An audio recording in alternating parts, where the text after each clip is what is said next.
I am going to introduce this evening Mayor Headland, who's going to come up and present on this measure. The speaker, House Speaker Ron Mariano is here as well, along with Fred Velasky from the MWRA Executive Director and Becky Waldman from the MWRA Director of Environmental and Regulatory Affairs. Good evening, Mayor Headland. Good evening. The clerk handed me this. You want this used too? In the email, just search Someone for, said to give it to me. I guess I'll use this one. In addition to the folks that you introduced, we also have Joe Favallaro and Matt Romano from the advisory board that are sprinkled out in the audience over here somewhere. I think they would be available to answer questions in addition to the other staff you mentioned also. You're going to hear from, in addition to those people, we have Scott Dowd from our Conservation Commission, and I'm going to get right into this because I know you have a lengthy agenda tonight, but we're going to start off after the introductions here to asking our esteemed speaker and our state representative representing part of Weymouth, Ron Mariano, who has a long history with a lot of MWRA issues. He went into the House just shortly after I went into the Senate the first time, a special election, coming on the heels of the Boston Harbor cleanup and the creation of the MWRA. And we know that on the sewer side of the equation, which paid for the MWRA cleanup, the costs were pretty significant, obviously, to undertake that project. And the ratepayers had to pay for a lot of infrastructure improvements on the sewer side to clean up Boston Harbor. And we worked diligently together in the MWRA caucus to help offset those rates. So he's got a long history with MWRA issues. Obviously, the water issue is a little bit different, where the MWRA took over the operations of the old MDC, and we were a MWRA, or then MDC sewer community. We're not, unlike Quincy and communities to the north of us, we were not an MWRA water community, so there's a little bit of a distinction there. But certainly the MWRA rates that ratepayers in Weymouth back in the early 90s, late 80s had to pay left a bad taste in our mouth, no pun intended. But that's part of, I think, some of the misconceptions that might still exist today about MWRA service. So with that, I'm going to ask the speaker to come up and give kind of a legislative perspective and what it would mean to Weymouth from a legislative perspective to move towards MWRA for water service. Thank you. Thank you. It's good to be back here. I'm waiting to see if anyone's going to yell at me. Talk about the MWRA. You know, Bob is right. We came in at probably the most difficult time in the history of Massachusetts. The feds had already passed and funded a Clean Water Act. We didn't have our act together here in Massachusetts. We were not eligible for little or almost none of the federal money that was allocated. So the whole water system was sort of dumped on our shoulders. And one of the things we did legislatively was create the MWRA. The beginning of the establishment of a clean water system to, how many communities, Fred? 43. 43, was it? To 43 communities, obviously it was a very expensive proposition. The piping, the pumping, the cleaning, staggering amounts of money that we had to allocate. We didn't always have the money. Of course, you're going through a cyclical economy. Sometimes you have more money than others. We just came off a pretty prosperous cycle, which allowed us to give a tax cut. No editorial comment needed, but we did give a tax cut. And now we're seeing the beginning of a cycle that is going to slow us down a little bit. But I am happy to be here to talk about what has transformed the water system in the communities that the MWRA serves now. The work that was done on the piping, on the tunneling, on the delivery system, has increased the supply of water coming out of the Quabbin to the communities in the MWRA catchment area significantly. We are producing more water than we ever needed. And those of you who have lived in Weymouth your whole life, remember the difficulties that existed between the water board and the Board of Selectmen over the fights as to when you can water your lawn, if you can fill your pool, if you can wash your car. Those were legitimate fights. I refereed more than one water board fight in my time representing Weymouth, and I'm sure Bob had a few in his. Well, that all led to the creation of Weymouth as this, whatever entity you want to call yourself now, a town or a city.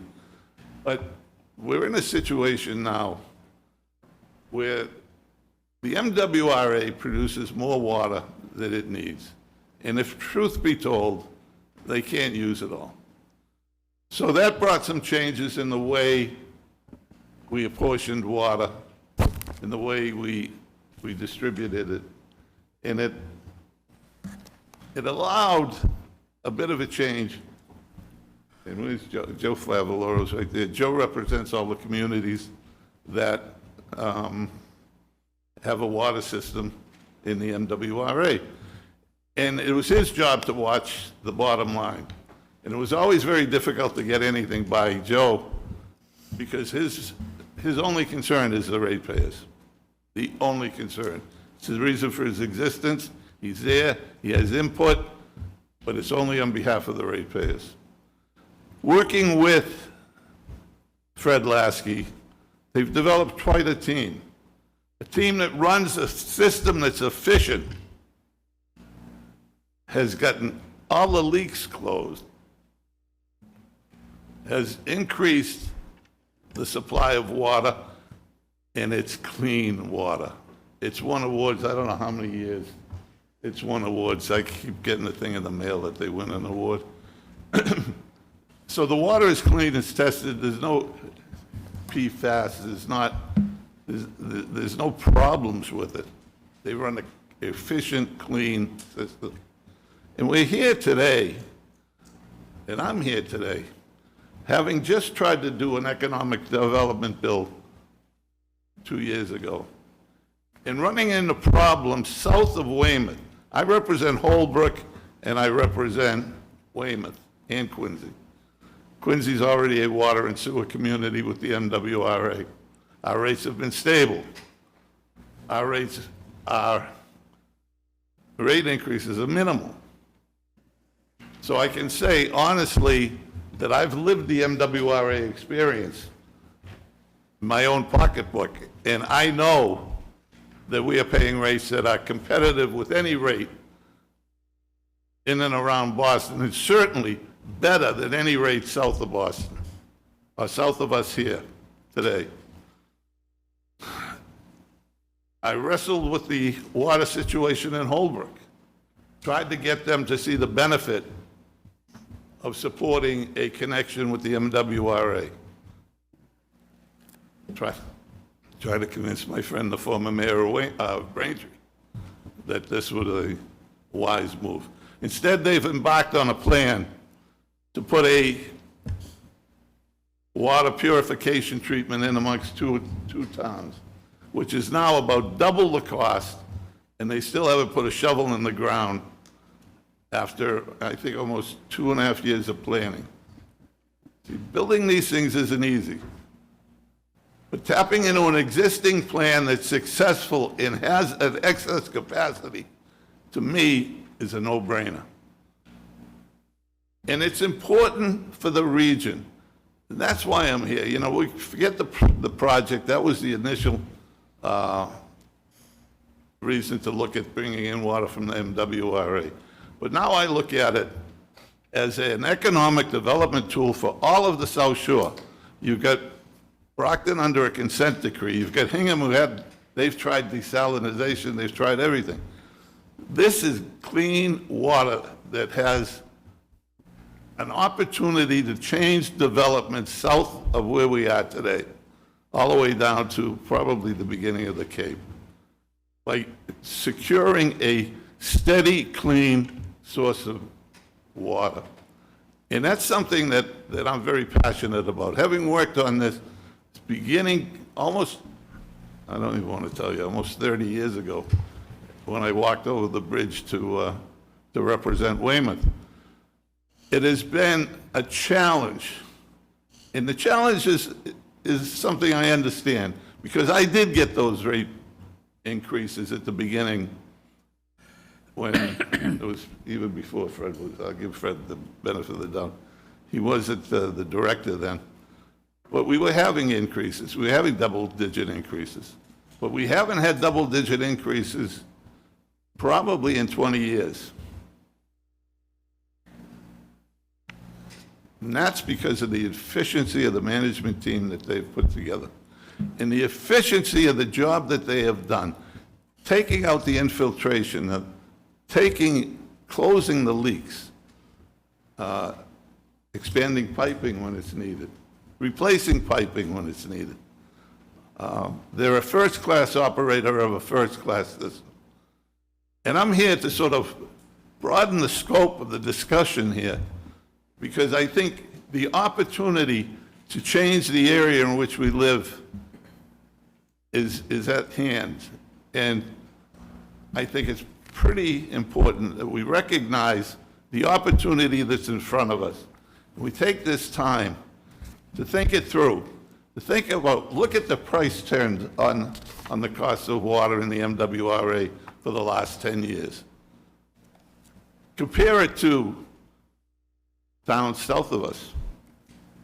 I think you're going to be shocked at the difference in the rates, in the steadiness of the rates, in the lack of huge double-digit increases that was the bane of any representative who was in when the MWRA came online.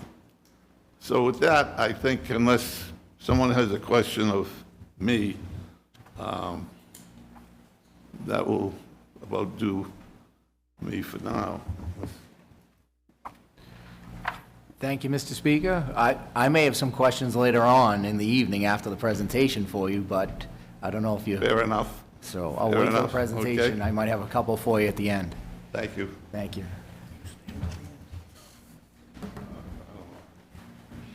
The speaker might not be here till the end. I know the rest of the staff will be, so if you wanted to take questions out of order of him now, you're welcome to do so. All right. It's your show, though. No, I think it would be presumptuous to actually jump into it until you gave your presentation. I don't think it would be fair to, if you present, because there's a couple of slides I want to talk about and some of the subjects in that, but I'll wait till, hopefully, if he's not here, maybe I'll reach out to him later on. And Don't give him a promotion. He's not the president, he's the speaker. The president serves in the upper chamber. excuse me, you're correct. Speaker of the House, I keep saying He's the that. speaker in the lower Yes, chamber. Speaker of the House, correct. I'll get to the second floor.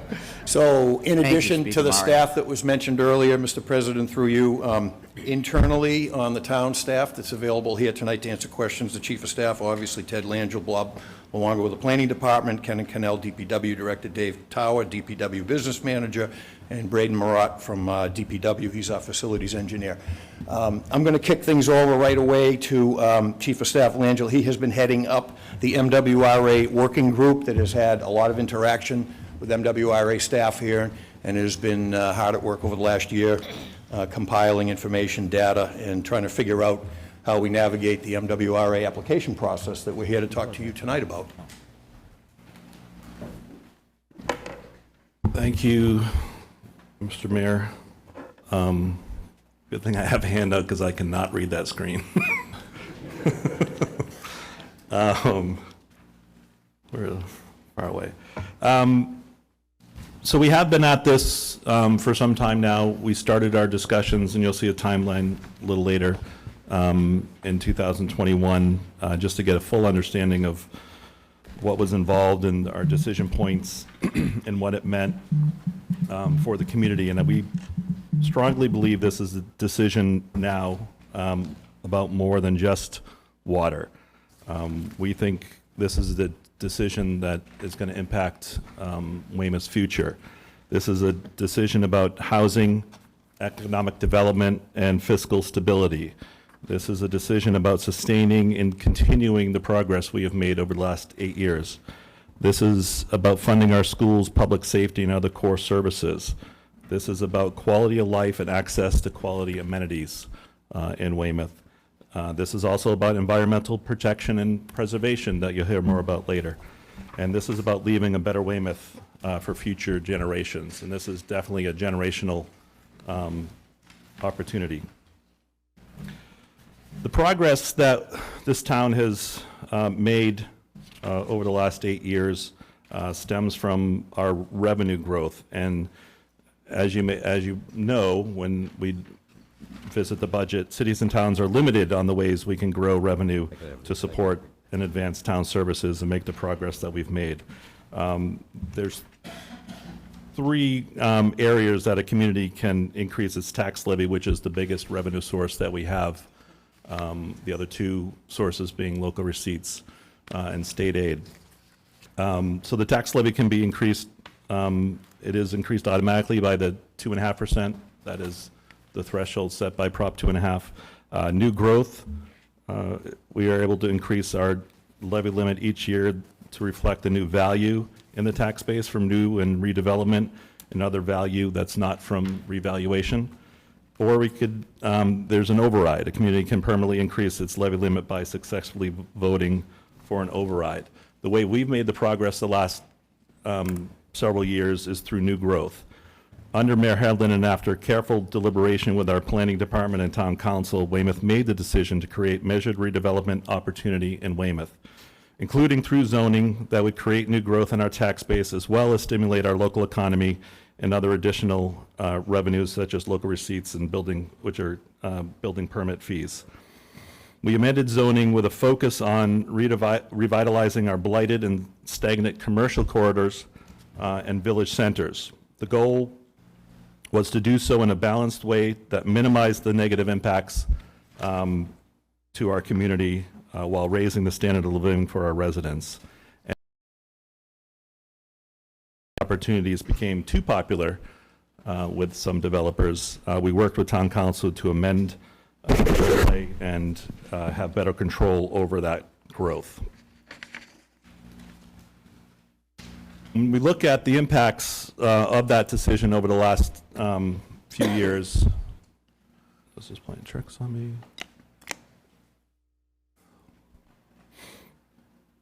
New growth revenue, when we look at it over the last several years between FY18 and FY23, we've been averaging nearly $2 million in new growth.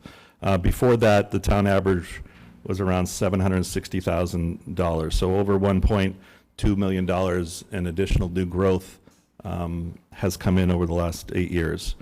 In addition to that, we're averaging about $2.5 million a year in building permit revenue. And previously, that average was only a little over $800,000. So the economic development has been spurred. The economic development that has created has also spurred other revenue increases, including increases in our meals tax. So the new growth that we've experienced due to the new overlay and measured redevelopment that we've created is the reason we've had the progress we have. On the other side of that, and we carefully considered the negative impacts that growth can have to a community.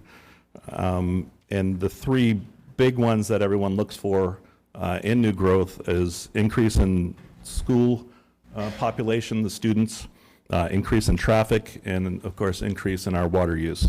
And when we look at those three areas over the last several years, none of those have seen significant impacts on a negative basis. Our school enrollment has actually gone down, as you can see on this slide, since that 2015-2016 year. It has leveled off in the current and upcoming year, but it has still below where we started 8 years ago. When I look at traffic, our motor vehicle excise bills, each bill represents a vehicle housed in Weymouth. In general, since that time, 2017, there's just been a 3.5% variance, and that's gone up and down over the years, but overall redevelopment has not had a meaningful increase on vehicles housed in town. There's certainly likely more traffic that comes into and through Weymouth for a variety of reasons.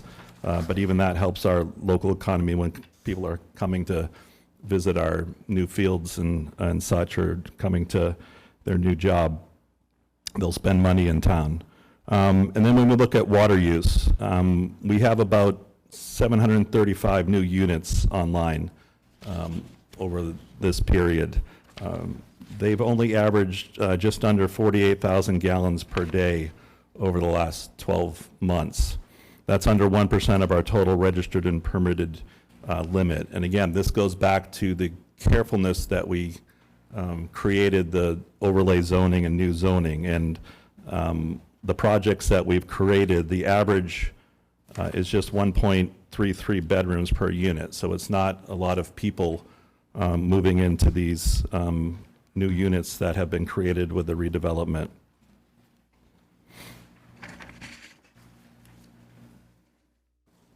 But when you look at the benefits, it's pretty clear with this list of progress that we've made over the last 8 years. And I'm not going to read all of it, but this is due to that additional revenue that we're collecting on our tax levy in new growth. We're not seeing growth in our local receipts. We were early on when we made them more realistic, but lately they're pretty flat as well, other than those building permits and our meals tax and our bigger ones like that that are increasing a little bit. And state aid, while it's a very significant part of our revenue, a big chunk of it, over 20%, the growth isn't as much as we see in our tax levy either. And so all these things have been a transformative progress in Weymouth and has improved the standard of living by increasing all levels of service in all departments, a new library, a new school, new roads, new parks, and increases to a lot of what we're doing in town, including our senior center and our youth and family service center. In addition to funding, the other improvements we've seen. And this all happens while we still have maintained one of the lowest single-family tax bill in the immediate adjacent area and the second lowest in the region. And while our value around us, home values have increased by 67%. And again, a lot of it due to the progress that we've made and people wanting to come to Weymouth. But as has been said in other meetings that we have, what we've created can only last, so long. There's only so much redevelopment that can occur in the coming years. And so we need to look at the next phase of, this plan. And the biggest component of that phase is the redevelopment and development of the former South Weymouth Naval Air Station. And I think it's become pretty clear at this point to realize that we can only do that with a new permanent water source. And in addition to the fiscal and economic benefits to the town, I think we believe we owe it to the residents up at Southfield to realize the potential of that base and keep the promises made when each of them bought their home up there. They're as much a neighborhood of Weymouth as any of the others. We also believe that finding a new permanent water source would bring many additional and important benefits to Weymouth that you'll be hearing about over the course of this presentation. And just to remind folks, looking for water is not new. We can go back to the 50s and 60s, and it's the lack of rainfall. Since our water source is, ground water and surface water in our ponds, we are,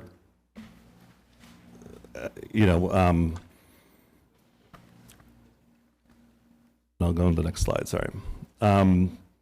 At the mercy of Mother Nature, so when it doesn't rain and there's drought seasons, we have to limit water use. And then there's, there are a few times over the last few years that we've had to put in either voluntary or mandatory water use restrictions. And so those will continue without a new permanent water source as well. And again, those go back decades, but we've had a few recent examples as well. And when you look at the town's use more recently, it's not redevelopment that's the cause of our water use increases. It was COVID. And you can clearly see in this slide, 2020, at the peak of COVID, we went from a 4.1 million gallon a day level to a 4.56 million gallon a day level. And that was the COVID restrictions and people staying home. As you can see as well, that's come down in recent years, but we're still seeing some impact to that. And again, we know what our new units that have been created in the development are using every day, and that's not been the impact on our water use. It was the pandemic. When you look at our water supply and demand, we just want to clarify a couple things that have been brought up. There are two sources of the water that get us to our limit of 5 million gallons a day. Most of that, again, comes from our surface water, which is Great Pond, and a smaller amount comes from our well water, but that adds up between those two to 5 million gallons a day limit. There has been some discussion between raw and finished water. We just want to clarify again, we've been allowed to report our use in terms of finished water. It is true that most communities report in terms of raw water, but we've been allowed to do so in finished water. And Weymouth's current average day demand, which is around 4.25, last year was 4.37. Some have suggested reporting raw water would be a more accurate way of determining how close we are to our authorized withdrawal limit. But the fact is, any discussion or agreement with the state reporting in terms of raw water would come with the condition to increase our registered limit to 4.88 for an additional withdrawal total of 4.73. And this is so as not to judge our raw usage against finished water thresholds. So it would stay consistent with our limits if we switch to raw water reporting. And just to point out that the Weymouth's safe yield number is 6.27 million gallons a day, and the projected average demand at full build-out at the airbase is 7.35. That just points out the 7.35 around up to how much additional water we may need over our current $5 million limit. A permanent, again, this is not news, permanent water supply beyond the town's existing surface and groundwater sources has been ongoing for decades. We want to point out that in 2002, Mayor Madden entered into a water agreement at the base to provide 150,000 gallons per day for the Phase 1 development up at the former Naval Air Station. And while currently Southfield uses less than that, 116,000 with the 1,274 residences, it's still less under the proposal, which is estimated to be.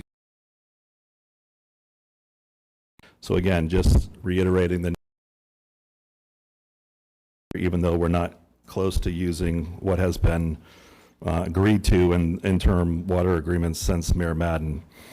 The MWRA has always been the most discussed option for additional water to mitigate future water supply shortfalls. This administration is the first administration to aggressively pursue this option. We hired a consultant to help us with the application. And as Speaker Mariano stated, this is a subject and a decision that could be transformative to the region and generations to come. So why the MWRA? Again, Weymouth's longtime engineering consultants, environmental partners concluded in a study that the only viable choice for long-term redundancy is the MWRA.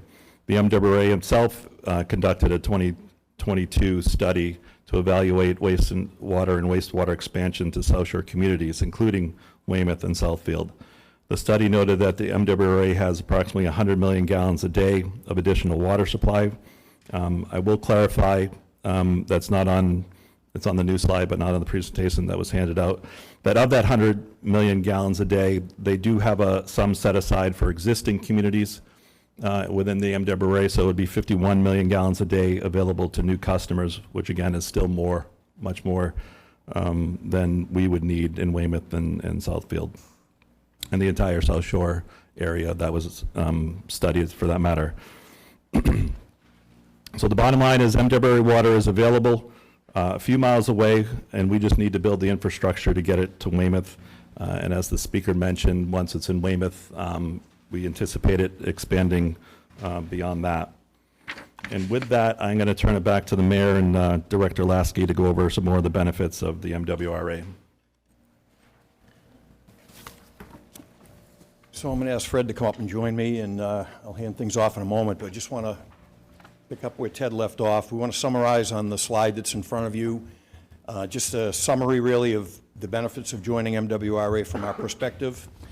Abundant and readily available water with the ability to supply water on a continuous basis, even during periods of extended or 100-year-old drought. I think the statistic I heard that I've already repeated before the council was you could have no rain for 16 years and still supply your customers. Excellent water quality, that's been touched upon. Sophisticated and real-time continuous monitoring operations and operational control centers are staffed 24/7. They manage all aspects of the system and access to MWRA staff in any emergency day and night. The MWRA provides routine compliance reporting to DEP on behalf of each community. MWRA provides monthly water quality reports. They're printed, they're online. They maintain a quality hotline for consumer questions. Local Water System Assistance Program, that provides a total of $725 million in 10-year zero-interest loans to eligible member communities for local water system improvement projects. And MWRA provides several opportunities each year for community staff training at no cost, management of compliance with any new DEP and EPA requirements, which we know are coming, MWRA Water Conservation Demand Management Program to encourage water conservation, and the MWRA maintains contracts with leak detection firms that communities can access with repayment at no cost. So we feel that the time has never been better to join the MWRA. A lot of stars are in alignment that we've talked about throughout this process. An nearly unlimited supply. The significant economic aspect of this is that the MWRA board has waived the entry fee over the next 5 years for the first 20 million gallons a day.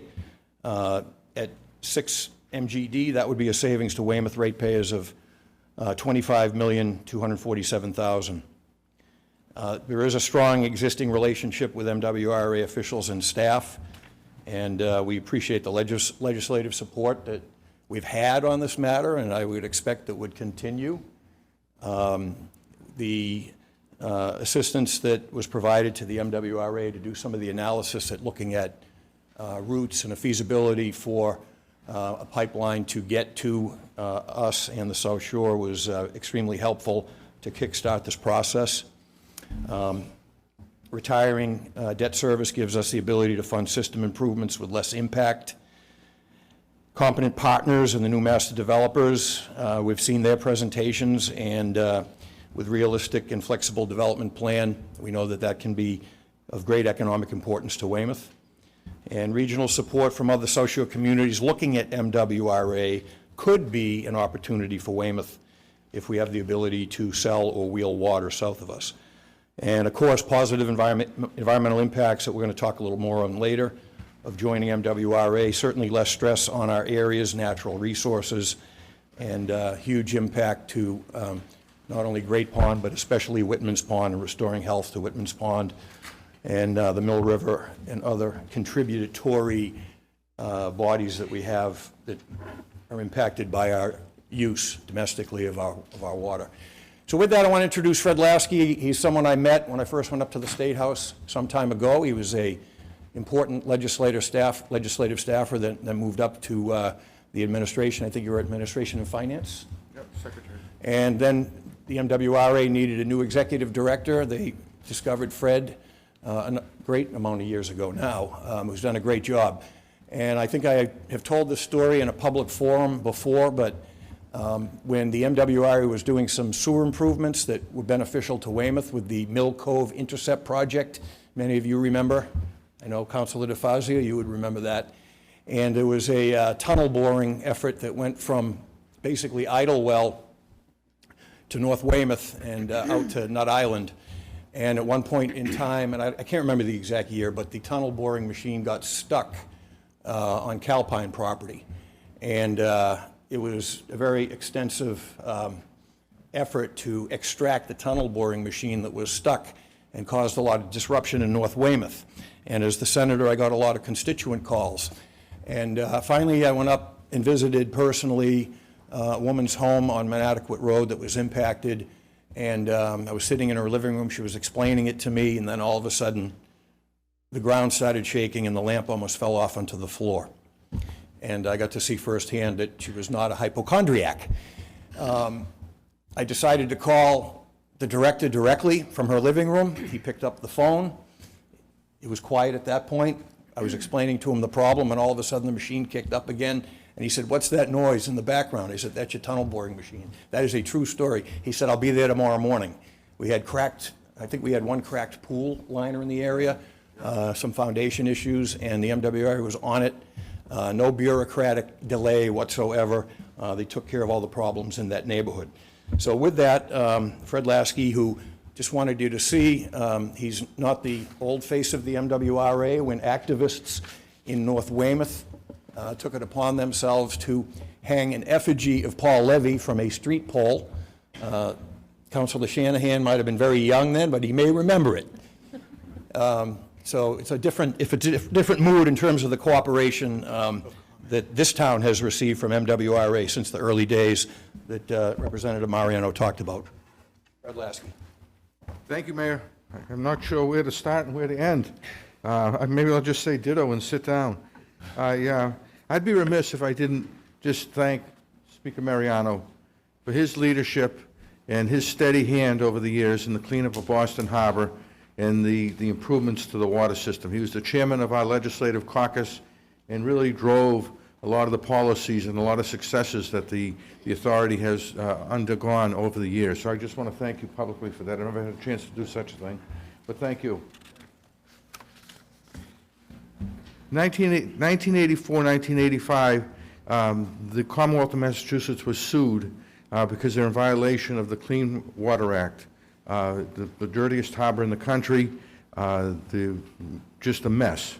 And the federal judge stepped in, court suits, on it went, and the result was the legislature created the Massachusetts Water Resource Authority, the MWRA. And we are what's called a quasi-independent authority. We are created by the legislature and the governor, but not under direct budget control. We run independently with oversight. The Governor, Secretary of Environmental Affairs is our chairperson. There is a lot of oversight, but we are not a line agency. So there gives us some flexibility to get the job done. As that legislation came to be, they threw in the water system because that was part of the Metropolitan District Commission at the time, and they threw in the water system, and that was in great disrepair, much like Boston Harbor. There was no long-term plan for the drinking water system. There was no maintenance. There was no advancements to keep us up to date with the latest. Well, now, all these years later, you look back, and the MWRA is considered, not to brag, but I'll brag on behalf of my staff, is looked at as national leader in the water system. The people who work and are attracted to the MWRA are experts in the field. They travel when the lead in Michigan happened. The first thing that happened is we were consulted. What did we think? And it bodes very well for our people. By the way, I believe I made a mistake. It was 53 communities, not 43. I think I said 43, but if I didn't, anyway. So we have a great water system that really It has many benefits, and one of them is we have massive reservoirs high in the hills of central Massachusetts, the Quabbin and the Wachusett reservoirs, and they are surrounded by undeveloped land. And we, to this day, spend millions of dollars a year to purchase land around the watersheds because it's the best investment you can make to make sure the water is clean. And to give you the advantages of it in an important way, PFAS. We've all read about PFAS and the forever chemicals. It's cancer-causing. What are you going to happen? Well, we don't have it in our system because there's no way for it to get in the system because it's all covered, surrounded by woods. There was a big expose a couple of years back about pharmaceuticals in the drinking water around the country. We don't have pharmaceuticals in our drinking water because, again, the land is protected. There's a belt and suspenders. We have a state-of-the-art UV treatment plant and an ozone treatment plant, back-to-back disinfection. That allows us to disinfect the water without using too much chlorine, because chlorine has bad negative impacts, particularly on pregnant women, the byproducts of chlorine. And so to keep that low, we run ozone, which is O3, and it basically burns anything that's organic, and the UV, again, anything that's organic, it knocks down and kills. We do have plenty of water, as it was mentioned. We did an exercise. If hypothetically it stopped raining, how long would it be before the reservoirs, if we took no measures, how long before the reservoirs go down? And it's 6 years. So there's plenty of water. You don't have, that's an outlier in the industry because across the country, you're at 100%, 90% in the summer, you're down to 40 or 30%. Well, put in all the restrictions, then you come back up in the fall to the winter, and the restrictions come when you really don't want them in the warm weather. So we basically have so much water that we don't have those restrictions, and we're lucky if we go down to 80% in the level of the water in the reservoirs in the summertime, and then it goes bang up. Well, how did that happen? It didn't happen by accident. It happened because we have a very, very aggressive leak detection program that we go out, and the folks are out there tonight going hydrant to hydrant, listening for water through the night to make sure that we're not leaking. That's one of the methods they use to find out. They'll have a map, and they go through the city, and our communities are provided with assistance to do that for their systems as well. We have contractors under the contract, and if you need it, if not, we can provide advice.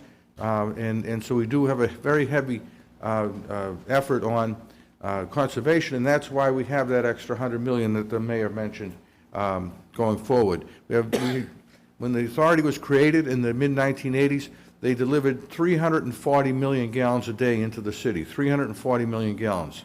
This past year, we were at 200 million. 140 less than that, 100 less than our safe yield. The safe yield is the amount of water you can take out of a watershed and it would never go dry.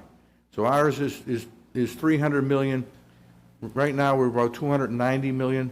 So we've got a lot of, not a lot, but we have excess capacity, and that's caused this discussion we're having here, and you've been having going for weeks. And the speaker actually authorized a study to look at the southern service area. When this happens, there'll be a discussion about where does Weymouth connect in. That's for the engineers, the hydraulic folks to figure out whether it be up on Chickatawbet Road in the Blue Hills, whether it be down near the power station on the other end. There'll be a decision made about where that connection should be made. Let me take a second to make sure I didn't miss anything. Did I? You doing all right? We're good. Thanks, Bob, I appreciate it. Of all the things, he remembers, my pipe gets stuck, that's what he remembers. I remember it well. I have a real funny story about that I could tell you, but no, we've invested heavily in the water system, and we continue to. And one of the things that Mr. Favallaro, Mr. Romero here, as have been mentioned, their full-time job is to make sure the rates are managed. And the one thing that we found is that our member communities don't want radical shifts in the rates, up and down, unpredictable. They want steady, modest rate increases, and that's what we provide. I think we're looking at about a 2.4% rate increase for next year, and so it's around 2%, 3%, something like that, depending on the circumstances. And so that, again, that provides us with the comfort that we're not creating too much stress with, a 10% one day and 2% the next day. And with that, I will close, other than to say we take pride that we have a great product. We participate in the various associations across the country and across the world. And not too long ago, 13,000 water experts gathered, and they did a water quality test, and our water came out first in the country. We also participate with New England Water Works, and we are regulars there, winning that or getting very high grades. So we have a great product. It tastes great, it's safe, and there's plenty of it. Okay? Thank you, Fred.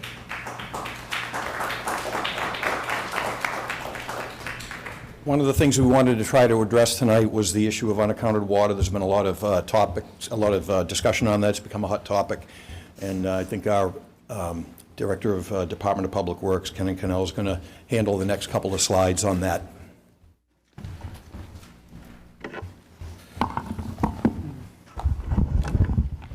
Thank you. I wanted to take on this subject here. It's taken on kind of a negative connotation, and that bothers me. Those of you that work with me all the time and know how aggressive we are in all of the things that we work on, whether it's roads or parks or buildings or fleet maintenance, all the things we tackle, we try to give every effort.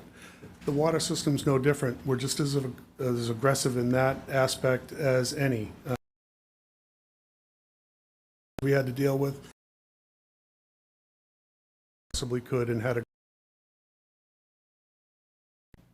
in looking for unaccounted for water. Every community has some unaccounted for water. We have a 20s, but we do a lot to aggressively chase that. We do leak detection every year, about $20,000 worth of hired leak detection. Whatever's found, we immediately address. We feel that if we had any major leak, it would show up on our SCADA system, it would show up in our tanks levels. We watch them every day, we monitor 24/7. So we look after those things. You can see on the first slide here that only 3.9% is attributed to leaks. A lot of the rest of unaccounted for water is in estimating. You estimate a lot in house fires or hydrant leaks or breaks. Equipment usage on the road program is another factor of water that's in use that doesn't get put through a meter. We do estimates on all of these factors. If we do have a water break, we do a calculation, but we don't necessarily know if that break happened that day or if it's gone back 2 weeks or a month or 3 weeks at a lower capacity until it finally burst and drained the tank or whatever it might have done. So it's a big town. We have a mix of old infrastructure and new infrastructure. So there's always going to be a constant moving target in something like this. Very similar to the I&I programs in the sewer, which is also another indicator. Sometimes if we find a water break, we may find a leak in a sewer pipe that we would never have seen it. And we identify it through our I&I programs in the sewer work, and then we find the leak and we fix it. Every time we fix it. So we don't hesitate. Anytime a leak turns up, we take care of it. I just wanted to kind of speak to that. We have a credible staff under David and Braden here that do all these things all the time, 24/7. Small group of people that do a lot of work. So with that, I'll go through the slide. So fixing unaccounted for water does not necessarily equate to more available water. Again, we feel we'll be pumping the same amount of water out. We may have better accountability if we're able to attribute it to metering issues or some kind of a change in the relationship of our pumping out numbers compared to our billed metering. Currently, the 3.9% is known or suspected of coming from leaks I just mentioned. We're in the middle of conducting a water audit. We realize we have this number. We know that applying for this permit requires that we get our number down. We target under 10%. Again, our honesty in our estimates is probably part of our problem. We could have inflated our estimates and made us look better tonight if we wanted to do that. But we're trying to be transparent. We're trying to give good numbers, and we're trying to address real problems. We continue to install new meters. We put in around 30 meters a week in residential properties. I think David spoke to it earlier in budget management. It's about $300,000 worth of work, plus the labor and time it takes our men to do it, because we do that in-house most of the time. But that's a pretty strong number, and it puts us in line with what other communities, I think, would provide. Our I&I program I spoke to a minute ago, when we're seeking breaks in our sewers, if we find leaks in there, we find additional water coming through, we seek it out, find out if it's groundwater, test it to find out if it's got chemicals in it from our plant. If it does, we look for the water break that might be attributing to it. A consultant is hired during the year strictly to identify leaks. Again, I spoke to that. Internal triggers exist to point to leaks, the tank levels, the SCADA system that I talked about, and our constant monitoring. Planning to increase funding for infrastructure improvements as current debt service falls off at the treatment plant that we built and came online in '20. The debt will be falling off. Recently approved $3 million water main replacement project at a notorious break point on Washington Street. That's already been put out to bid and awarded. We'll be seeing that going to work very soon. It's a project we've been looking to do as soon as possible. The state's also planning some reconstruction in that area, so we wanted to get out ahead of them. It's a constant balance between increasing rates and addressing infrastructure needs. Just like the roads, we inherited decades of deferred infrastructure maintenance. So again, it's a big town. It's an old town. We just had our 400th. There's a lot of old infrastructure. There's quite a bit of new infrastructure. The mayor is considering a measure to allow inspections of private wells. So we want to check everything that's out there. We want to make sure there's no taps ahead of our meters, that any wells that are out there that are installed are properly installed and inspected. Recently, some of the recent water main replacement projects, in addition to the Washington Street one that I mentioned, we just finished a project on Summer Street prior again to road paving, because we're trying to do as much as we can to coordinate that effort. It was a $400,000 project that replaced some of the main and crossed over the connections from one main to another.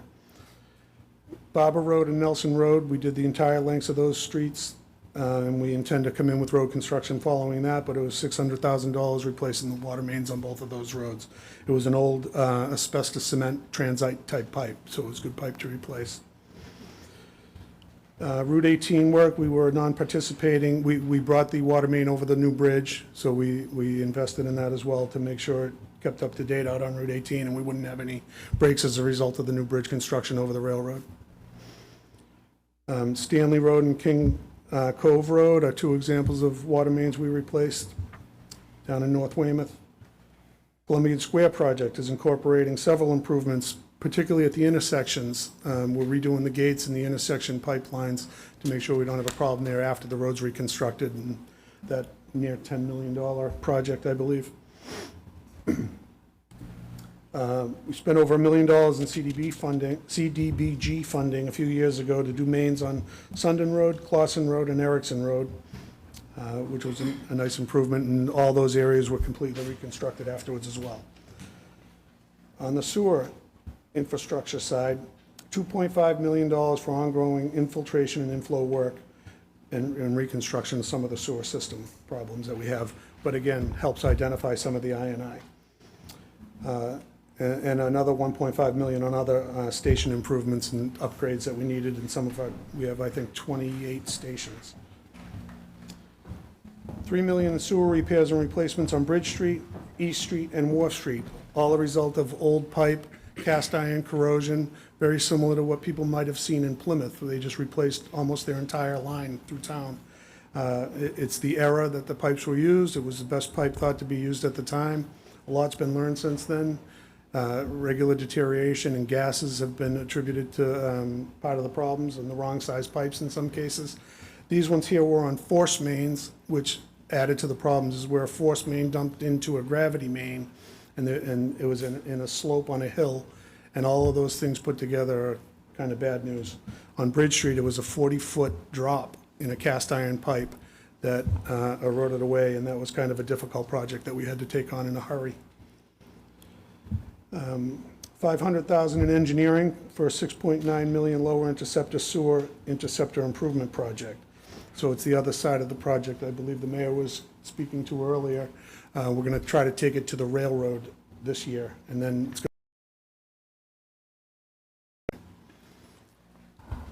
I hope that kind of, and our efforts will continue. So I got sworn in January of 2016, and those in the council that were sworn in that year, that might have been new on the council, we inherited a master developer at Union Point. And over time, it became pretty clear that that developer wasn't living up to expectations, shall we say. And one of the expectations in the agreements that the town had with the master developer, it was mentioned the water agreement with Mayor Madden. There was a subsequent successor agreement. It was negotiated by Mayor Kay, and then there was another successor water agreement that we negotiated, my administration. The water usage is still below the numbers that were in that first agreement negotiated by Mayor Madden. But we knew that it was incumbent on any developer to provide for water. That's known. I think that's pretty well known around town, that it is on the developer of Union Point to develop a water source for that, knowing that the town doesn't have the water to spare for that particular development. After that developer left town, there was a long process that went over a couple of years or more for SRA to go through the process of identifying and awarding a new master developer agreement, which we now have in place. Around that time, and my attitude at that point was, well, you know, we've got our own system here, we're working on that, trying to do what's right with that, and whoever comes in, takes over as master developer, is going to have to work real hard to get a water source to that site.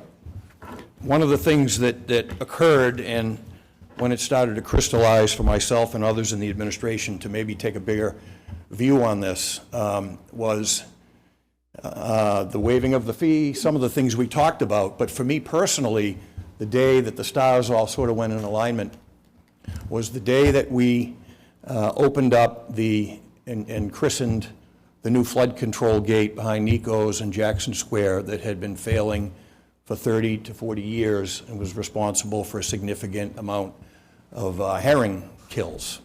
The herring would go up in herring run season and mistake the flood control gate for the herring run and go up inside that flood control gate that was poorly designed and then perish.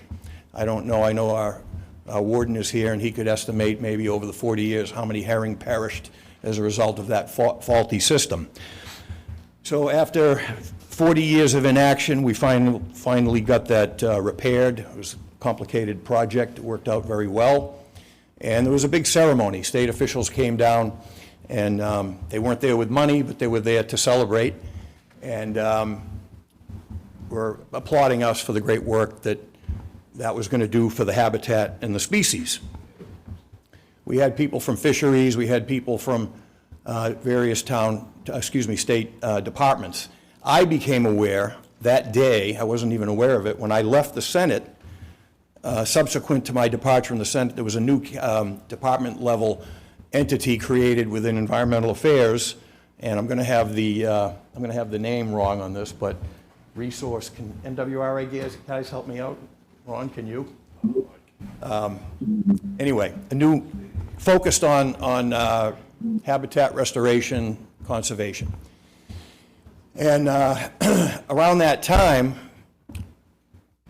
Planning Department Director Luongo said, hey, you should go back and look at Conservation Commission meeting the other night. Scott Dowd spoke about what it would mean for the town to restore Great Pond to a environmental resource and possibly recreational resource, and what that would mean. And I said, well, you know, how would we do that? I mean, obviously we would need an alternative water source to do that.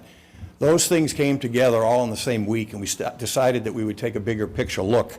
And certainly the waiving of the fee was a big inducement to take another look at looking at this town-wide, the benefits of a town-wide MWRA service. So the environmental aspects of this are huge for the town. There's something that I've really learned as we've gone along. We're very lucky to have a lot of good people in this town that give of their time, serve on various town boards. I see some of them in the room. And we're fortunate that we have someone on our Conservation Commission with some real expertise in this matter. I'm going to ask Scott to come up, and he's going to share a little bit of what he's imparted to us in terms of knowledge and what his vision, and it really hit home when he talked to me about what the benefits would be, not only to Great Pond, but what it would mean for Whitman's Pond, and I hope he hits on that in this presentation. Hi, everybody. Thank you for Evening, having me. As the mayor said, I'm very privileged to sit on the Conservation Commission. It's something I feel like I was kind of born to do. I'm a Weymouth native, and I'm a conservation biologist. I'm a specialist in freshwater. I worked at New England Aquarium for more than 30 years as the freshwater specialist there, so freshwater is my thing. And this MWRA proposal for me is a dream come true. It really is, for what I anticipate the impact to be on Weymouth. I know that you all care about our environment, and I think that the impact of switching to the MWRA is just going to be massive. Now, you'll hear that we're considering a few different scenarios of connection, from 100% changeover to MWRA water to partial changeover. I jotted down a list of some of the outcomes that I anticipate. They're based on the 100% switchover, but even a partial would result in environmental benefits. So starting with Whitman's Pond, one of my favorite things is I believe that we will increase herring production. I believe that the pond will be safe for swimming again, and it will be an that's where I had my swimming lessons when I was a kid. I have young kids now, so I'd love to have them swimming in Whitman's Pond. It will decrease the invasive aquatic vegetation in the pond. I looked at some of the data earlier this week preparing for this meeting, and the nitrogen and phosphorus is very high in the pond, and that's just the recipe for how we see the pond today. And with 4.2 million gallons of additional clean, very high quality water flushing through it, vegetation won't have nearly as much fertilizer to grow. Even West Cove, I think with our water tables restored to its historic state, I believe that even West Cove will revert back to its historic state. So our wetlands, rivers, streams, ponds, swamps, vernal pools will improve and recover from our water tables being restored to their natural levels and hydrological cycles. Great Pond and the surrounding protected forest can be redesignated as open space or recreational space, a resource for swimming, boating, fishing, etc. Weymouth will demonstrate a replicable and scalable model of a comprehensive municipal resource management plan that benefits the environment as well as the economy at the same time. Even the Massachusetts Bay and the Gulf of Maine fisheries, both the commercial and recreational fisheries, will benefit from the increased in forage species, our herring, and there will be subsequent knock-on economic and livelihood benefits. I think this is going to be significant for not just Massachusetts Bay, but the whole Gulf of Maine.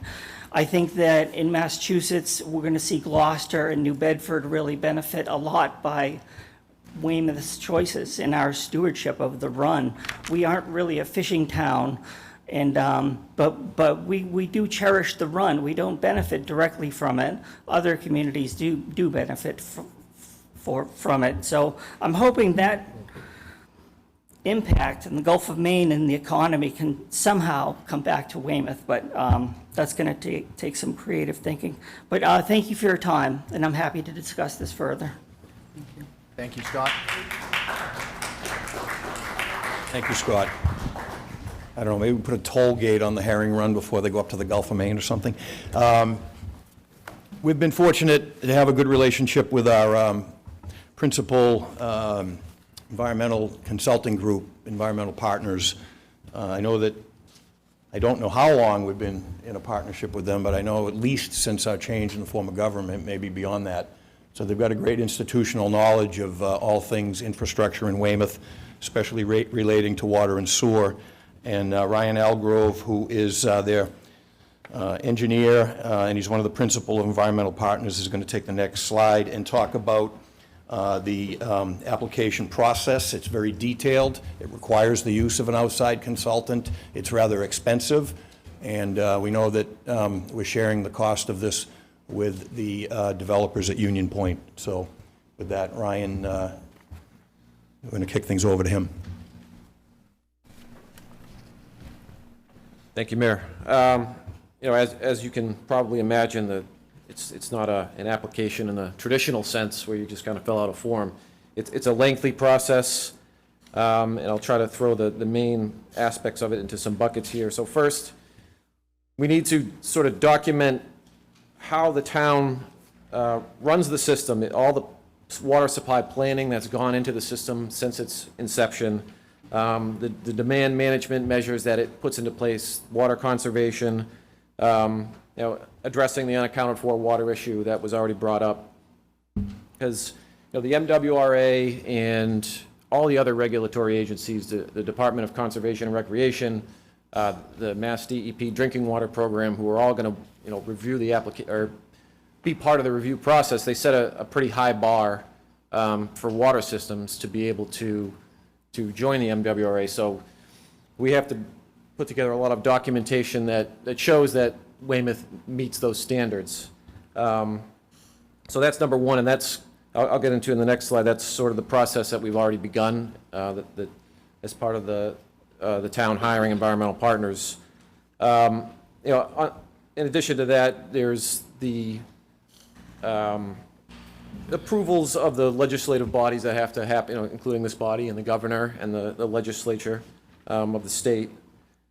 So that is all part of the application. The most lengthy process is the MWRA review process, which is, if you're not familiar with MWRA, they're sort of the clearinghouse of all the regulatory agencies. So when the project reaches a certain point, when we have our route selected and we know where the pipeline is going to go, and we have all the numbers pulled together about what the how much water the town's going to get, you submit it to MWRA, and that's a, I'll call it 2-year review process, where you submit a draft report and then a final report, and you basically have to meet the standards of every government, a regulatory agency in the state. So, you know, the ones we know about, that we know we're going to get comments and we're going to have to address is the approval of an interbasin transfer permit from the Department of Conservation and Recreation. Mass DEP drinking water is obviously going to have to be involved, because we're talking about potentially mixing different water sources, and, you know, what could happen to water quality in the town if that's not done correctly. But the pipeline itself, which we don't have a final route yet, the impacts of that will have to be reviewed as part of that same process. So, you know, there's a lot that goes into the permit submittal, and then, you know, the comments from all the regulatory agencies require a lot of back and forth to make sure that all the issues are being satisfied, or any potential issues are being satisfied. The next slide, as the mayor mentioned, we're under contract right now, and we've already started, you know, on the slide, it's called Programmatic Planning and Advancement of Application Material. So we're doing all the legwork right now to make sure that the town meets all those standards that the MWRA is going to require them to meet. And everything that Mass DEP is going to require, including unaccounted for water. So we're going to, as part of that, perform a water audit and come up with a plan to get unaccounted for water from, it's at the low 20s now, say 24%, and the goal is 10%. That's sort of the standard that the state has set. And once the pipeline route is chosen, once we advance that design to a certain level where the impacts can be recognized, that's when we submit our permit to MIPA, and the real in-depth review and permit negotiations or back and forth with all the state agencies begins. As far as the timeline goes, like I mentioned, it's a lengthy process. So the discussions with the MWRA, the most recent discussions started in 2021, just on an informative basis. And directly after that, Environmental Partners completed a report that's been referenced a few times tonight. And what we looked at was, where's the optimal location from Weymouth's perspective to connect to the MWRA? So you have a town border, there's a million places you could connect a pipe. Where does it make the most sense from a hydraulic standpoint? So we did a study, we figured out, okay, here's 3 of the best options, here's the improvements you'd have to make in Weymouth, here's how it would all work from Weymouth's perspective. And, we did that with input from the MWRA about, where they thought they could connect, just based on pipeline alignments that made sense to them, streets that they could put a large pipe down, basically. So, more recently, we've participated in some webinars and in the South Shore study that the MWRA put out. They studied what it would take to expand to the South Shore, to Metro West, to the North Shore, and we were obviously heavily involved in the conversations about the South Shore expansion. To bring into the present, March 2023, now we're under contract to start pulling together the materials for the MWRA application. We're hoping to get to the point where we can't really go any further without advancement of the pipeline alignment towards the end of the year. That's the goal. And then the projected schedule is, the pipeline alignment is selected towards the end of this year. You have 2 years of design and permitting of the pipeline. By the end of 2026, we get through the MIPA process, and then 2 years of construction, and then you're looking at roughly 2030 before you get that first drop of water. Obviously, it's easy to show on a piece of paper. There'll be plenty of twists and turns, but that's sort of how we're projecting things will play out year to year. And you can see up on the screen these are 3 of the pipeline alignments connecting to the MWRA system in Quincy that have been, to this point, selected as the most advantageous for hydraulic reasons, constructability reasons, and they vary from just under 4 miles to just under 6 miles. They connect to different parts of Weymouth's system. I don't want to get into the weeds about the hydraulics of Weymouth's water system, but connecting at different points, you can either mix water. You can mix Weymouth's own sources with MWRA water, depending on where you connect, or you can completely separate the system, and you can have, South Weymouth or North Weymouth is just MWRA, and the rest of the system stays on Weymouth sources, or you can go all MWRA. There's a few different options that we're going to flush those out during the process that we're just starting now with all the regulatory agencies. So this map at least gives you sort of a visual of where the pipe where's point A and where's point B. I think that's all I had. Just have a few more slides to go. One of the issues, obviously, that is of concern for residents and myself is rates. And we hit on rates a little bit earlier in the presentation. I think you gleaned from listening to the speaker and from Executive Director Lasky that it's pretty solid baseline to kind of glean the direction that MWRA rates are going. It's hard to predict what we might have to face in the future, whether it be any kind of contamination that we have to address, whether it's PFAS, whether we get a state mandate that's foisted upon us that would require infrastructure changes, or a federal mandate. So we've really been working hard to try to kind of quantify what this means in terms of rates. Ted's going to come back up and handle the next 2 slides that talk about what we're going to do to minimize the cost of joining and what it might mean for rates. Thank you. I think if you take anything away from tonight, it's that we have a lot of decisions and choices ahead of us, and everything that any person or group has brought up in these conversations are part of this process for the most part. There hasn't been any issues raised that won't be part of this very long 2-year application process.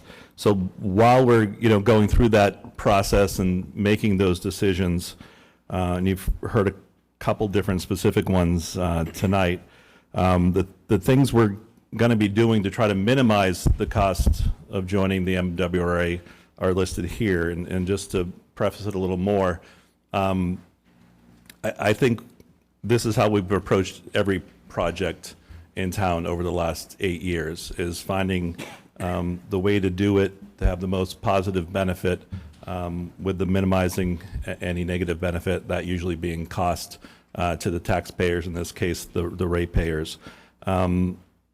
And we did that, for me personally, that's how we approached Chapman, which was a 7-year project as well, from start to finish. And we made sure we did that in a way that didn't negatively impact taxpayers too much, but certainly we got the benefit from the final product. In addition, on this project, we are going to identify sources of other funding. Those webinars that Ryan mentioned, in those were different opportunities for various sources of funding. As the mayor mentioned, the MWRA has waived their entry fee for the next 5 years. That's limited up to the first 20 million gallons a day of applications. We're, from what we can tell, pretty close to the front of the line right now as far as our application process, and so we're going to continue to work to ensure that our applications is submitted in a timely manner to make sure we receive that entry fee waiver. And again, depending on how much we ask for and use, that could be up to a $25 million savings. As Scott Dowd mentioned, there is going to be a decision about this is a full MWRA connection or partial.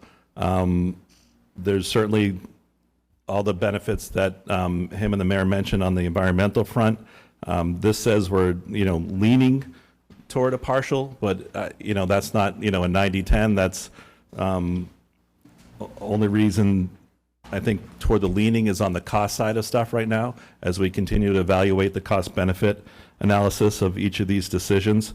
So going to partial saves on the project cost, because when you're looking back at that map, most likely if it's a partial hookup, the route's going to be shorter. There's going to be less water from the MWRA, so both of those things obviously bring down the cost. But when the time comes that if that cost, the benefit of going to full outweighs those costs, then that might be a different decision down the road. So it's still before us, and these are some of the reasons, again, for those different cost scenarios. But in the end, even if we were full MWRA, it would be Great Pond that would be our emergency backup, and that would still be online, so to speak, as the emergency backup, because the important part of all of this also is the redundancy and making sure there's water available if there is a emergency situation with the main hookup. I'm going to quickly, a lot of this summary has been said, and I'm not going to repeat it. I am going to report on 2 of these that I think need to be highlighted a little more as a summary benefit. I want to emphasize the fact that if you are an MWRA member, They support our conservation and demand management, so as well as, addressing our unaccounted for water. So they're going to be a resource for us to address those important issues, to see that we're conserving our water however we get it, and addressing our unaccounted for water. In addition, just want to point out that by using the water for redevelopment and the development of Southfield, Weymouth has been designated as a housing choice community, so we get added points to several state grant programs which allow us to get more money to fund projects and studies. So those two benefits I just wanted to highlight as well. And then the next slide is for folks that may not want to read the entire presentation. This is a summary of a lot of the numbers we talked about in this presentation. And then there are a few, these also came up, there's a few areas of misconceptions that we wanted to address. I'm not going to go through all of these because they've been addressed in the presentation, but they're here summarized. As Kenan said, our infrastructure isn't all bad.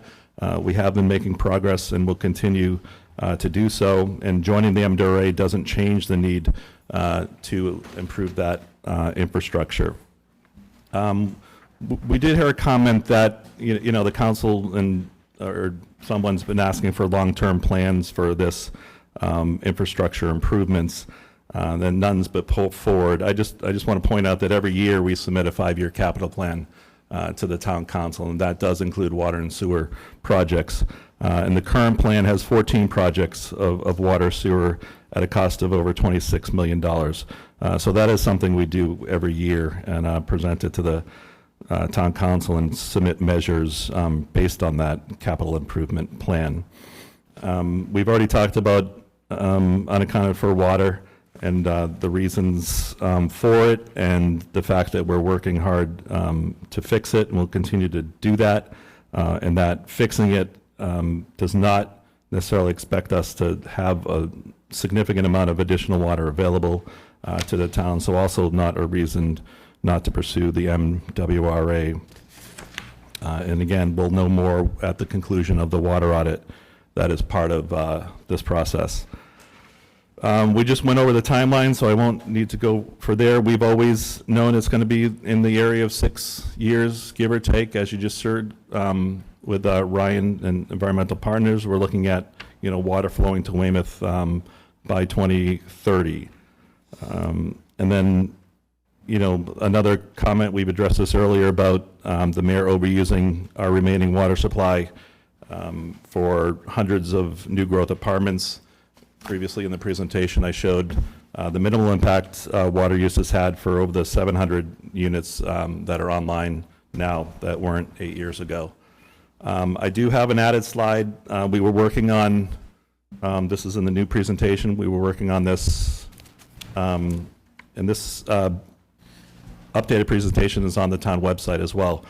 When you look at this, what to take from it, a lot of information. It's difficult sometimes to compare MWRA water rate directly with our town water rate because it's combined, with our sewer rate, and the usage fee that is associated with our rate is a combined usage fee with water sewer. But when you look at recently, and as been said by the speaker and Fred, I think it's clear that in recent history, the MWRA, through the leadership of Director Lasky, has been able to stabilize their rates. There certainly was a difference when you look over the last 8 years between the MWRA rate and our rate, but I would just point out that during that time, we kept rates flat during COVID to help ratepayers and homeowners during that difficult economic time for many. But even then, over the last 9 years, the MWRA average is almost just 4.5%. But when you look over the last 5 years, the MWRA rate increase is actually on average less than what the town water rate has been over the last 5 years, including what we've proposed for FY24. That's before you for the water budget. our rate will be going up more than the MWR rate in 2024.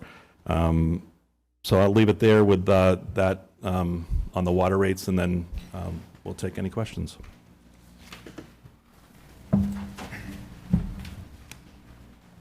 Thank you, Mayor Headland, and thank you to everyone for the presentation this evening. I just want to mention to the public, this is not a public hearing on this measure this evening. We do have a number of other items on the agenda later on for public hearing, including the proposed fiscal year 2024 budget, but we do not have a public hearing on this measure this evening. So with that, I'm going to open it up to my colleagues that may have any questions or comments on this measure. Councilor Shanahan. Thank you, Mr. President. Not sure who to address this question to, but in terms of a partial connection, what does that do for the timeline? I would imagine it would speed things up, but is it enough to bring us on for real water usage quicker, or is too much of that time taken up during the application process? The partial connections.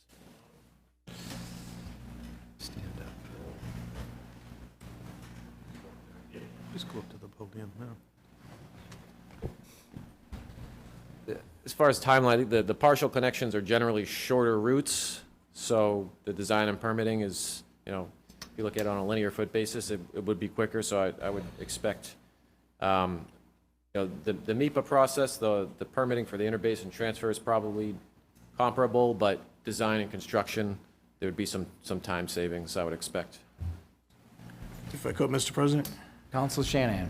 So then, in theory, the application for the partial hookup would encompass the entire town, so that if we decided to go for a full hookup at a later date, all of the permitting and whatnot would be met? You would just have to go into the design phase?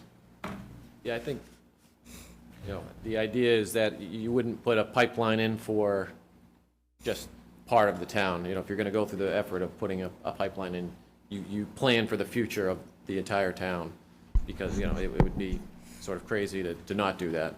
All the cost is obviously in the effort of putting the pipeline in the ground. Making the pipe a little bigger is not going to be where your cost is. That was my next question. Yeah.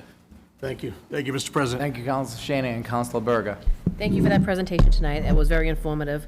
I do have a question. As Chief of Staff Ted Langels did say that part of the process will uncover a lot of the questions that people might have. But there seems to be a lot of questions coming in today specifically to wastewater plant and the cost that it would incur to the town of Weymouth. So wondering if you could talk about the need for a wastewater plant. On the town side or on the Union Point side? Maybe both. Well, Ken can jump in, but I mean, right, we're in the MWRA system now, and there's a huge amount, I'm going to talk about that later in the budget presentation, but I think we have just in water and sewer, and I can't break it down right now, but the bulk is sewer improvements that are ongoing right now in the town, total almost $20 million in appropriations. It's a significant amount. The Union Point side, obviously, is the responsibility of the developer. That's in previous agreements, and that doesn't change under this scenario. So that might answer the question from the question you got, maybe. Received quite a few, but thank you. Okay. I just want to add, we do know our wastewater limits. The MWRA does not have capacity to allow us to go over our current limits. So anything that happens at Southfield that takes us beyond those limits are going to have to be a solution that the developer comes up with. Thank you for that. Thank you, Mr. Councilor President. Berger. Anyone else? Councilor McDougal. Yeah, there's a question probably for the mayor, maybe. Legislature has we talked a lot about Union Point and the benefits of MWRA for Union Point, but in the legislature, it sort of dictates in the section 15, or actually it was section 4, that it's required that the developer provide sewer treatment and water as on their own. So I'm curious, the partial connection question, I guess, are we going to change the legislation here, or how is this going to work first? So it's, in the legislation, it's spelled out, I think, in the last water agreement, too. It's on the developer to bring in, just kind of answered it with the last question, water for Union Point and them to handle their sewering needs. Now, in some of the discussions that have evolved before I was mayor, I know a lot of analysis was done by environmental partners to look at Weymouth's infrastructure, what it can handle in terms of wastewater. We know those answers now because of the work that was done in previous administrations. And there would be certain upgrades in certain areas of town. We know there's a bigger problem beyond our borders with what additional capacity the MWRA can take from us in terms of wastewater that Ted just mentioned. That's separate from water. The water is a separate issue for us and for them, but we're partnering on the analysis and the application. But it's two separate entities still. I'm not sure if that answers your question, but I didn't fully understand the question, so maybe I didn't answer the question. Mr. Mariano's holding his hand up. And by the, who's the lead sponsor of the legislation you cite? Well, everyone can hear me. The original legislation going back almost 30 years. We want TV to hear you, too. Oh, well, nothing to say to them. The original legislation always had the developer supplying the sewerage. Even back at the beginning, 30 years ago, we knew that the MWRA was going to have trouble with the capacity of the sewerage coming out of whatever was developed at the base. The water was another story because of the surrounding towns around us. We recognized fairly quickly that Hingham was in real trouble. The Perry property, which is being developed now, unless we had put that road in, was going to be landlocked and there'd be no development down there. And so that consequently shut off an exit to Route 3. So there was always a understanding that we would have to come back and work on the water, because I looked at this map and I'm glad to see two of the routes that we identified almost 30 years ago are the selected routes that you're using today, which shows us that at least we were doing it right 30 years ago. But this is an economic development issue now. And you saw the growth in the overlay that I think it was Ted's slide. And, you know, I got here early today and I took a ride around town. And I see the fruits of that overlay. I see it in new construction. I see it in new permits that are reflected in your budget. I see it in extra policemen, extra firemen, a teacher's contract, I'll leave it at that. But those are the real results, and we recognized that back then. And the hope was, depending on what the development was, that we could get in under Weymouth's capacity for water at the time. But knowing that if we were to continue, if Weymouth was to continue to grow, which there was mixed feelings about that, don't get me wrong, I'm just speaking from my point of view, that if Weymouth was wanted to continue to grow, they would have to make water accommodations. Because I can't tell you, and Mr. Shanahan's father would remember these fights in this chamber about water boards making unilateral decisions that conflicted with a board of selectmen that had a completely opposite point of view. So water has always been an issue. You saw the headline from 1950. I mean, this was a problem before I even got here. I got here in, I don't know when I got here, in the 90s. But it was already a full-blown problem. So the discussion, to answer your question as best that I can, and I understand your question, that initially we thought we would be able to get out with just the Weymouth cap. But as you began to get into this a little bit and start to see the friction on permitting and water delivery. Someone said something that almost made me laugh about, he said that about how long he's been talking to the MWRA. I had talked to Fred's predecessor. 30 years ago, we were trying to do this. So this is not something new. But I respect the question, but I think that in the 30 years that have been subsequent to those initial discussions, I think that I, for one, have seen a change in the way I view what's going on in Weymouth, and I think I reflect some of the changes that the mayor's even already implemented. I saw a huge building coming up 53, I don't even know what it is. It's huge. But it's those changes, and I hope that sort of gives you a context of how that first agreement was written.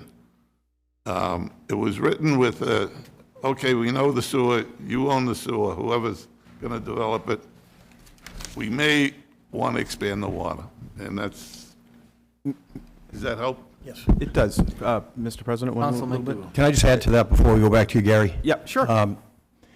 So I talked about when I thought it was, the story about being at the herring run and the day we decided maybe we should take a look at this townwide. And we view Union Point, obviously, as an important neighborhood. But there's not going to be any occurrence here where this effort provides any subsidy to the developer, which I think maybe you were getting at maybe in your question. It's a partnership as we look at this water situation. And, we may be able to provide assistance on wastewater, but we know very clearly what the problems are. It's a little bit less clear because we have to go through this 2-year process with the application in terms of what it's going to mean for water. But nothing changes in the agreements in terms of what the responsibilities are of the master developer at Union Point. Thank you. Just a little bit. Council McDougall. Thank you. Thank you, President Matthews. So what I'm hearing is a partnership, go in, solve these problems, joint application, go forward. So it also sounds like we have to change the legislation. We have to make a change there going forward. Well, as you know from the zoning presentations, there's a lot of changes that are going to be needed in the Well, that's why I'm asking. 2014 agreement, right? Yeah. Thank you. Thank you, President Matthews. Thank you, Council. Better reasons for changing the legislation. Right. Thank you, Council McDougall. Council Belmarsh. Thank you. Thank you very much for all this information. I think we've been talking about it for a while, so I appreciate greatly the details that we've gotten tonight, and the speaker being here and the representatives from MWRA, so thank you very much. It finally gives me at least a better high-level view of what's happening, and I appreciate that. I guess my question is to President Matthews. I do have questions. I have questions with regards to what happens between now and 2030. I have questions about costs, not only in the rates, the first time we've seen that slide, but also to the taxpayers. And, what is, the rate, the specific rates, as well as what's going to be the cost of the total project, and how are taxpayers going to be impacted by that. I have questions with regards to the specifics on the applications and how it impacts the fact that this measure is now at the Public Works Subcommittee. So I guess what I'm asking is, what is the opportunity for us to continue to ask questions and what the process will be going forward? And then part of that question is also, I guess, to the administration. You referenced that you have had a number of projects, and that at every project you have created, I guess, community meetings, opportunities for public input, and I'm wondering if that will be possible with this project as well. Yes, there absolutely will be public meetings throughout. I would also point out that this is a measure solely for the application process. When the time comes that we have to pay, we have a route and we have a cost, the funding of the project still has to come back to this committee for approval. So this is just for the application. When time comes to fund it, we would have to come back and get approval for that as well. Councilor Belmarsh. Thank you. So what happens if we approve an application, it goes forward, and the cost comes back, and we don't like the cost? is there already, what's the loss to the town, I guess, at that point? Time, I guess at that point. I'm sorry? Time would be the loss at that point. Yeah, The fee of the developer. The fee, okay. yeah, the $360,000 that were the consultant from the application fee would be a loss. The 2 years that we spent. And so I guess Also one more, so would the plan to have community meetings be after the application process and not prior to?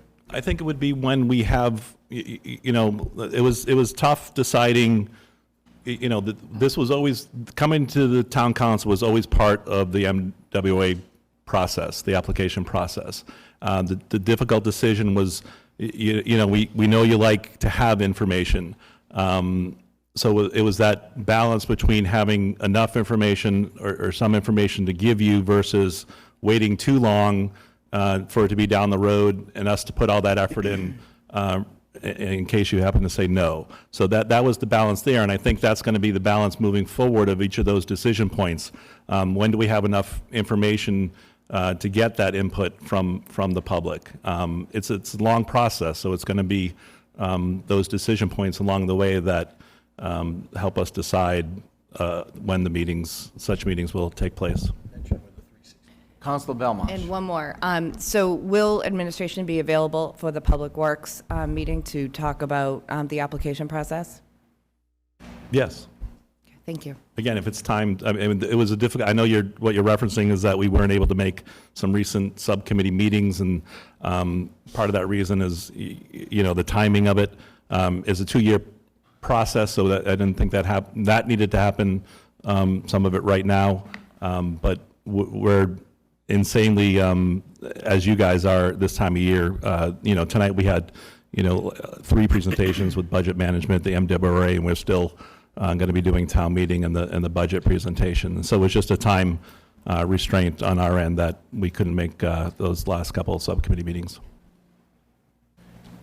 Thank you, Councilor Belmarsh. Councilor DeFazio. Thank you. Thank you for coming tonight. Great, a lot of information. Thank you. I do think that the ideas of community meetings is a real good idea all over the town. And I think despite the numerous advantages that you've outlined tonight, I think every Weymouth citizen deserves to get at least some rough estimate of what the rates are gonna go up or down and how much. I know it's difficult, but I certainly think that any prudent investor could at least give the citizens at some point an idea whether the rates are gonna go up, down, or stay the same. All right? Yep, no, we completely agree. Like you said, it is difficult. It depends on, you know, obviously full versus partial. Yep. Depending on that, it's how much of our existing budget we need to keep versus how much we're not going to need. That all impacts the rates. But, you know, going back to the public meetings, if we did, which we did 6 public meetings for Beals Park. So I think this subject alone, you know, deserves the same attention. And again, we have 2 years, at least during the application process, to have those meetings. Thank you. Thank you, Councilor DeFazio. Anyone else? Councilor McDougal? Sorry. Yes, thank you, President Matthews.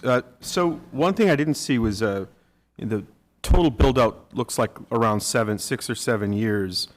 There was talk about the entrance fee being waived, and then there was a nice slide at the end there. Appreciate that, to see some of the estimated costs for the resident. However, what I didn't see was like a total cost of build-out for the project. And I know I read in October that combining Union Point and Weymouth was a $450 million endeavor. Is that accurate as far as the cost of build-out? No, on the slide that had the routes, it actually had cost of those routes. On the slide that had the construction costs were on the slide of the routes. It did have it. With that, it did have the cost. So those ranged from, the highest was 85, 86. 86? Yeah. Well, there's one for 56 that goes to North Weymouth. But yeah, 56 million, 70 million, 82 million, and 86 million. So those costs there kind of are different than the costs that were in the MWRA report in October, correct? Because there was a graph in there that showed sort of the build-out for Weymouth and Union Point. So I guess I would ask, like, that's a dramatic difference in cost. Council McDougal, I believe, if I remember reading it correctly, that was the cost also for the MWRA. They're citing just the town of Weymouth. Just the town cost. of Weymouth. Correct. Got it. So Thank with you. your 450 is the MWRA cost that they have to do on their end, I Got it, believe. on their end of it. Right. So our piece would be the 88 Yeah, I think the number you're looking at was the regional. regional cost. Got it. Thank you. Thank you, Council McDougal. Anyone else? Okay, I've got a few. So let me start on the water side first before I get into wastewater, because I don't think you can have a discussion of one and not the other. I think it's very important that both these topics are discussed this evening, even though the measure before us is only for MWRA water. Consideration, we've seen some of the slides this evening on wastewater and Union Point, and I'm going to get into that in a bit. So process-wise, Mayor Headland, if the town council was to approve this, you would then work in the next 2 years with environmental partners and your staff to deal with securing cost estimates as well preferred route.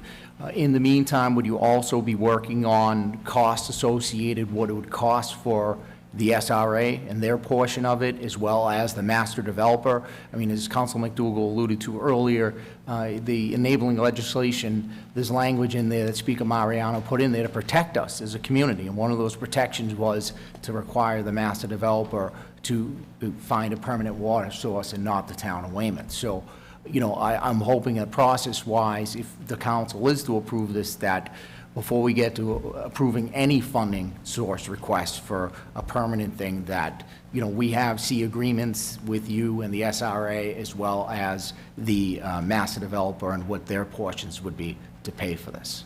Am I correct in that statement? I think you would be correct. Right. Thank you, Mayor Headland. So I do want to go to the technical part of the water side, and I know Environmental Partners back in 2012 did a study of doing a portion of a hookup to the MWRA, and exclusively talked about the North Weymouth hookup, where they referred to about 1.2 million gallons of water available if you were to separate the system over off of Commercial and Church Street, where Murley's gas station is. In that study, and also in a study I saw from 2022, they referred to concerns that they have about introducing water that's treated with different chemicals into an aging infrastructure that we have right now in Weymouth. And with 24% or over 20% on average the last few years of accountable water, I would be concerned about us putting new water treated with new chemicals in and see that 20-something% number explode into the 30s or 40s. Does anybody from the MWRA or the environmental partners want to touch on that issue? That it's been in studies going back to 2012. I just have concerns about the infrastructure. Yeah, I can touch. So, you know, as part of what we're doing now, we've already started talking with Mass DEP Drinking Water Program, the Southeast region, and that's their primary concern, right? You're changing the water chemistry in a system that's had the same water chemistry for years and years and years. So, and you know, the primary concerns are release of lead. You know, basically, Weymouth it's an old system. It still has some lead pipes in it, and if you change water chemistry, you can have detrimental effects. So, Weymouth has a pretty successful corrosion control program right now. You know, they pass their lead and copper sample testing that they have to do every year. You know, that they haven't had any issues in recent memory that I'm aware of.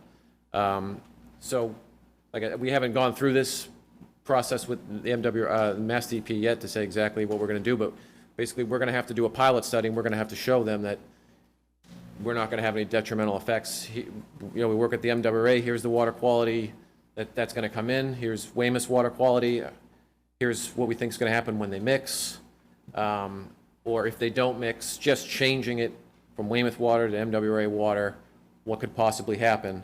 And, you know, and on top of corrosion control, there's aesthetic concerns when you change disinfectants. But overall, basically, you know, as far as the major concern of corrosion control, I expect that the strategy will be to mimic what Weymouth's doing now with MWRA water coming in. So we may have to add the corrosion control chemicals that Weymouth already adds as it enters the town. And that, I know that that's been the solution in other communities that were in similar situations. So I think, you know, it's important to remember that this isn't the first time this has been done, switching water chemistries from local sources to MWRA.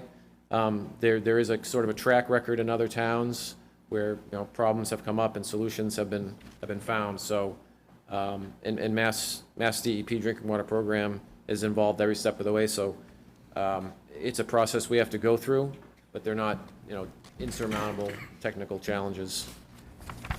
But do you understand my concerns? Like, you put in a new system and a new water, and that could lead to more, you know, issues with the pipes and our aging infrastructure. That's my concern. We're not a newer community that's built out. Right. Some of these other communities that have hooked up in recent years of the MWRA might have a newer infrastructure than ours. We probably have one of the older ones around in certain aspects. So I do have concerns, and I think that should be noted publicly. But thank you for your comments on that. I do have a few more things that I want to bring up. And I want to start on the wastewater side.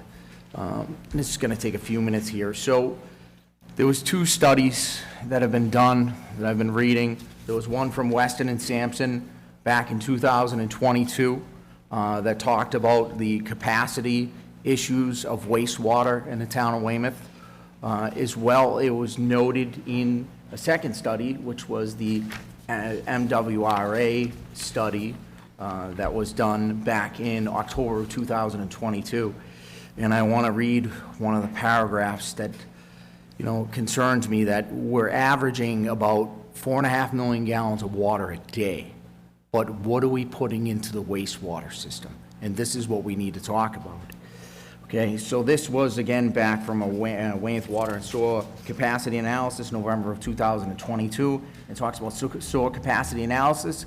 It says in 2022, the average wastewater flow of 7.41 million gallons per day compared to the same year water consumption of 4.58 million gallons demonstrates the amount of inflow and infiltration that enters the sewer collection system annually. This extraneous flows that enter the sewer system from groundwater and rainwater runoff can reduce the useful life of the sanitary network and lead to sanitary storage overflows. Weymouth has an ongoing I&I reduction program that includes prioritized rehabilitation and replacement of aging infrastructure and defective storage infrastructure. A comprehensive flow metering and I&I study was completed in 2021. So I bring this up because Union Point came up in the conversation currently before us with a zoning change request, but something that they have proposed in their plan really concerns me about the impacts it could potentially have with Weymouth. In the MEPR certificate that was issued back in 2007, I was back in 2006, I served on a Citizens Advisory Committee up at the base that dealt with the FEIR and DEIR reports in terms of alternative solutions. And I was a big proponent of pushing that the Southfield redevelopment, or at the time it was a former Naval Air Base, have its own wastewater treatment plant on site. And as you can see in the numbers, we have about 4.5 million gallons of water a day that we're taking out of our system, but we're putting in over 7.4 million gallons a day into the MWRA's wastewater system. In addition to that, in the 2022 MWRA water and wastewater evaluation to South Shore communities, those studies was done by CDM Smith. And in section 8, they refer to wastewater system expansion evaluation conclusions. With regard to the wastewater capacity evaluation, it has been concluded that the authority's wastewater system does not have excess capacity to accept new customers. Specifically, the Braintree-Weymouth Pump Station, Intermediate Pump Station, IPS, and Nut Island Headworks are observed to reach or exceed capacity during major storms. If a service area were to expand to include additional South Shore communities, IPS Braintree Weymouth Pump Station and Nut Island Headworks would be overloaded, resulting in a potential adverse impacts to the public health and the environment. Based upon this information, the authority cannot accept additional flows from the study communities. So, having read that, and there are people here from the MWRA Advisory Committee and representatives from the MWRA, I think that when we have a plan before us through Union Point, and they're asking to change the MEPR certificate to hook into Weymouth's wastewater system. We've got issues with our wastewater system, and the MWRA has issues with their wastewater system. So I asked that because we had an ordinance committee meeting a couple weeks ago, and that subject came up as we were talking about the zoning, and it was in the presentation that they gave to us at their public hearing. And so my concerns are that, one, I don't want to see anything other than a wastewater treatment plant up there, and this is why I'm glad our speaker stuck around, Speaker Mariano stuck around, because I would love to see him put, if there are changes to the enabling legislation, that would be one change I would absolutely support. But would you keep it in there is what I asked, because the water sides. So, well, could you keep it in there for us? Yes, appreciate that. So Mayor Headland and same as well, I wanted to ask you, because one of the proposals they talked about, which was even scarier than I thought of, was that they thought about putting in Abington and Rockland's portion of Union Point's development wastewater into our system in Weymouth. And so I want to make sure that the people know that, you know, if that, I'd prefer a wastewater treatment plant to still be in place. And two, if we're ever to consider going to just putting Weymouth, that we never accept any flows from Abington and Rockland's portion of Union Point, because that would really restrict any future redevelopment in this community, in other areas of the town.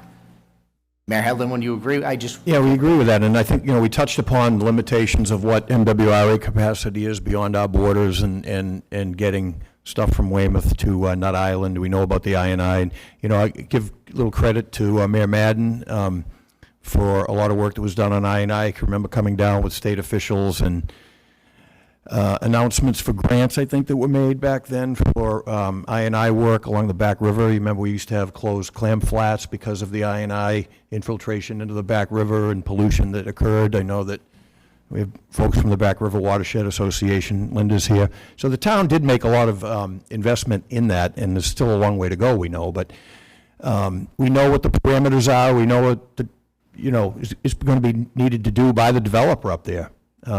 We know what our limitations are, and we know what the MWRA's sewer capacity limitations are that are outlined in all those reports that you cite. Thank you, Mayor Headland. Thank you, Speaker Mariano. That's all I have. I just want to make that point because I think it's an important part of the discussion, and I do have. I want to see the Union Point redevelopment move forward. I certainly support the MWRA option, provided that we have more details, as we're going to not have them all right at first. But on the wastewater side, I have real concerns, and I just want to make sure that they're outlined. I've been in politics not as long as Speaker Mariano, but I've been in for a long time, and I can tell you, we were not fun days in the 1990s when there were raw sewage overflows going directly into Whitman's Pond and Old Swamp Rivers because we didn't have capacity in our system for them. So, Mr. President, just to follow up on that too, I've just handed a note from MWRA that informs us that reminds us there is a separate application process for wastewater coming out of Abington and Rockland. Right, which would be the Inter-Basin Transfer Act? Is that? No. Oh. It's a whole separate addition process. Okay. That would have to go through the same as water, but it would be a separate approval. So I'm just saying for the record, as a representative of Weymouth, I don't support any of Abington and Rockland's wastewater going into Weymouth's system to the MWRA. That's all. All right, any of my colleagues have any other questions? I know we got still a busy agenda. Move on. Councilor Belmarsh? I just want to note, we're lucky to have you as our town council president right now with this issue, with your knowledge and expertise. So I just want to acknowledge that and say thank you. Thank you. Appreciate it. Anyone else? So with that, thank you, Mayor Headland, for your presentation.